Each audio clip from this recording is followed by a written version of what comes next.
စေတက္ကသိုလ်တက်ခဲကြတဲ့အနုပညာရှင်များနံပါတ်1ပိုင်ဖြိုးသူ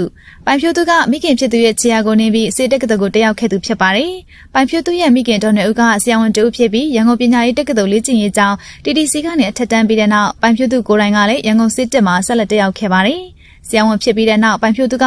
စီးပညာနဲ့အသက်မဝမ်းကြောင်းမပြုတ်ပဲဝါသနာကြီးရာအနုပညာလမ်းကြောင်းပေါ်မှာချစ်စုပ်ပြည့်ဝင်ရောက်ခဲ့ပြီးတော့စာရေးဆရာမကြီးကြီးရေးတဲ့ဝတ္ထုကိုပြန်လည်ဖန်တီးထားတဲ့2019ခုထွက်မိရုပ်ရှင်မှာဇက်ဆောင်အဖြစ်ပါဝင်ရာကနေသူမရဲ့အနုပညာနဲ့ပတ်သက်ပြီးတော့ချီးကျူးမှုတွေရရှိလိုက်ပါတယ်။နံပါတ်2ဖြူဖြူကျော်သိန်းအဆိုတော်ဖြူဖြူကျော်သိန်းဟာလည်းရန်ကုန်စစ်တပ်ကနေဝင်ရောက်ခဲ့သူဖြစ်ပါတယ်။ဖြူဖြူကျော်သိန်းကိုသမဝါယမဝန်ကြီးဌာနအငင်းစားညွှန်ကြားရေးမှူးဦးကျော်သိန်းနဲ့စီဝိုင်းတက္ကသိုလ်အငင်းစားလက်ထောက်ကတိကဒေါ်တင်တင်ကြည်တို့ကဧပြီလ22ရက်1987မှာမွေးပြီးတော့အသက်9နှစ်กว่าတဲ့ညညသိန်းဆိုတဲ့အမတယောက်လည်းရှိပါတယ်။သူမကအထက်တန်းကျောင်းကိုရန်ကုန်ပညာရေးတက္ကသိုလ်လေ့ကျင့်ရေးကျောင်း TTC ကနေပြီးခဲ့ပြီးတော့စေတက္ကသိုလ်1ရန်ကုန်ကနေပဲဆရာဝန်ဘွဲ့ရရှိခဲ့ပါတယ်။အဲဒီနောက်2013ခုနှစ်မှာလုံးဝမသက်ဆိုင်တော့ပါတကူတော်1အယ်ဘမ်ကိုထုတ်ဝေဖြန့်ချိခဲ့ပြီးတော့အဲဒီကတဆင့်အောင်မြင်မှုမြစ်ဖျားခံရဖြစ်လာခဲ့ပါတယ်။နံပါတ်3ချစ်သူဝေအစတော်တယောက်ပြင်တယောက်ဆောင်တယောက်အဖြစ်ပါအောင်မြင်ထားသူချစ်သူဝေကစေတက္ကသိုလ်2ရန်ကုန်ကနေပြီးတော့အကြောင်းပေးထားသူဖြစ်ပါတယ်။သူမကို1984ခုနှစ်ဩဂတ်လ10ရက်မှာမွေးပြီးဖခင်ဖြစ်သူက Meltazone Studio ရဲ့တည်ထောင်သူလည်းဖြစ်ပါတယ်